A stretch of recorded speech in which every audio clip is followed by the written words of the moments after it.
All right. Not sure exactly what to say. It looks like this is the last day of the Syria war that I'm going to be reporting on. The Syria war appears to be over. Yesterday, I reported that the government was repositioned around Homs. Homs appears to have fallen, um, and the Syrian army has apparently moved towards the coast. But Damascus, I've seen reports that Damascus has fallen as well. I saw a report, and I'm following, in terms of the fog of war, I'm following the one procedure in terms of using evidence. It's called the admission against interest. So I'm looking for pro-Syrian government accounts that are describing um, what that are stating where they're at. So uh, when I really worried about Hama was when they said rumors. The Syrian government report was that rumors that the Syrian government or the Syrian army has left Homs are untrue. So they were saying that about Hama when Aleppo was taken. They said rumors about Hama being taken are untrue. They didn't ever say Hama was taken. They just said rumors about Homs were untrue. And now they're saying rumors about the Syrian Arab army leaving Latakia are untrue. So if you know the map, Latakia is on the coast. And so, I don't know if that's exactly an admission of the loss of Damascus and of Homs, but it reads that way to me. So we have yesterday's map from the IWN, but that's a lot's changed since yesterday, right? So let me see if there's a map. No, all my maps appear to be out of date. Everything that I am looking at right now. I think there's a Syriac.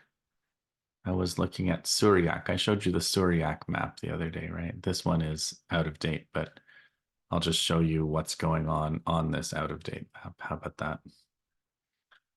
Okay, so we'll zoom. Let me just put it up. There's not much to do without a map, is there? So let's just show you the map. I believe this was yesterday. Although no, it does look like Homs is in no, this is all lost. I think the rebels are in Qusair now. I've seen, and I've also read that the rebels were, as you could see, they were coming from the south. So perhaps they've reached Damascus from the south. They were coming from the south and from the east and from the north. So I think they've reached Damascus, and I believe this is the end. What I've heard from Arya's feed, Aryggeay, Aryggeay, is that there's going to be an address by the new regime in Syria to the country. So this is a new situation. The new government has said they have no problem with Israel. Their problems are with the Shia. Their problems are with Iran. Their problems are with Iran. So I guess this is, and the backing and the weapons and the fuel and everything else come from Turkey. So this is the carve up of Syria. Turkey will take a piece. Israel will take a piece, an additional piece in addition to the Golan Heights.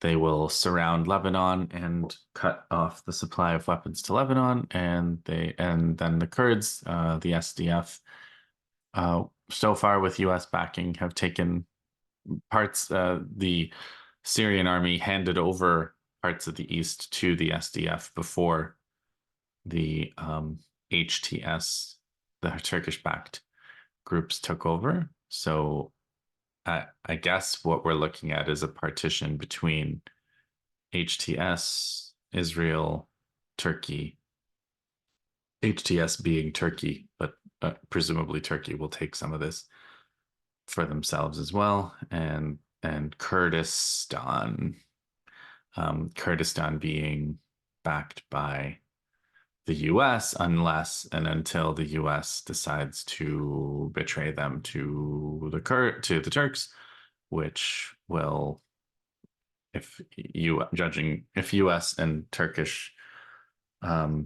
general foreign policy behavior follows the pattern, will be coming like clockwork.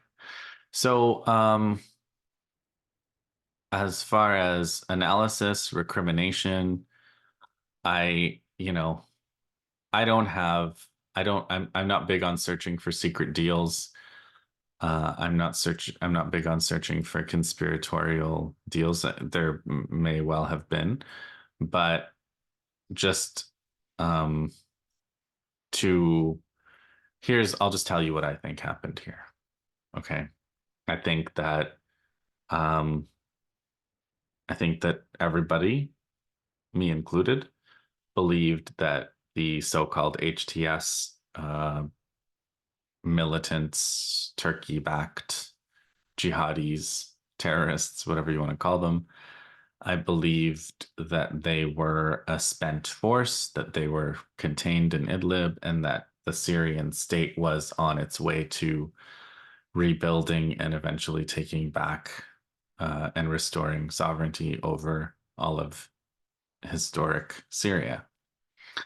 That's where I thought things were headed. I thought they would have the help of their allies to do that. And I thought that I thought Turkey was basically non-committal. I thought Turkey was mercurial and non-committal. I thought they were talking a big game, but they were keeping the business ties to Israel. They were feeding Israel and fueling Israel during the genocide, but they were talking tough and threatening to cut ties and angling for advantage. I didn't think they would make a big move to commit to fully to US Israel. And if I thought that, perhaps Russia and Iran and even the Syrian state thought that as well, and were taken genuinely by surprise. That would be surprise number one. And the size and scale of Turkey, you guys, and the location of Turkey should not be missed here. Let me zoom out on the map and just show you what's going on here. Turkey has 85 million people. Just look at this location that it has. Turkey has historically, when there are conflicts between Turkey and Russia, they're indecisive. Turkey is so big and so powerful. Um, it is 85 million people. So much of the drone power that Ukraine is bringing to bear against Russia in this war comes from Turkey. Turkey's building these drones. Turkey has military industry. Turkey has every kind of industry. Turkey even has Syria's industry. They trucked off most of Aleppo's industry um, in the recent war, about 10 years ago from Aleppo. Turkey has, so just so we understand, the idea of the axis of resistance was Lebanon, Syria, resistance groups in Iraq, which is occupied and controlled by the US, Iran, Yemen, right? And the axis of assistance or the axis of genocide, whatever, has Israel, Egypt is helping, Jordan is helping, Turkey is feeding, and America ultimately. But when you have Turkey actually becoming a military member of the axis of genocide, you have added an a member of this coalition that's on the same scale as Iran. Iran has 90 million people, Turkey has 85 million, and Turkey's much closer. So it's just it's just a major it's just a major change to the sides that are fighting the war, which means the ability to overwhelm Syria, a Syria that has been fighting since 2011, a Syria that's been under starvation level sanctions since 2011, since anyone trying to do business with them has faced secondary sanctions and every kind of trouble. And as far as solidarity has gone, um, not so much. So Syria, people, you can say, why didn't Russia and Iran see it coming? They had some kind of guarantees from Turkey. Turkey stands to suffer from breaking its agreements with Iran and Russia. So I suppose there's reason to believe that they were going to stick to the agreement. When they didn't, okay, then it's time to look at making them pay for not complying with their agreement. But this takeover was so fast that there's no time to bring any resources to bear to slow down this assault, to buy time for Syria to get back to even to a containment phase, never mind turning the tide. So they never really got to try to turn the tide. And so Turkey joining, Turkey's surprise, they achieved surprise, and then their warfare was effective. The Syrian army never really got into the fight. They just kept retreating, and so now Syria will be partitioned, and Russia will leave. Russia will have to figure out another way to access the Mediterranean because that's not going to happen for them now. The resistance Hezbollah will be without their supply line. And I think the implications of this for the bigger war will be dire. It's hard to say. It's hard to say more about. It's going to take a long time for these consequences to play out, and so I don't need to. I'm not going to get into all of that tonight. I guess. I guess that's it. I guess that's it for tonight. I will get back to the Gaza war in future sit reps. This interlude took a lot less time than I thought it would. And I will be back to regularly scheduled Gaza programming in the coming sit reps and continue to report on that. Let me just zoom out one more time to discuss this, to show this arena now, because I think what we're looking at now after this would be a major victory for the US and Israel and now Turkey, that's on their side. I imagine Iran is their ultimate target. But Iran, I don't know that they want a kinetic war in Iran. I think what they'll try to achieve is a regime change in Iran. They'll just try to get a friendly regime. Maybe the Ayatollah will die of old age. He's in his 80s, and they can get the political side of the fence to take an a new approach.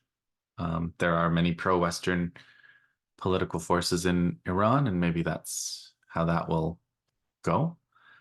And of course, Yemen.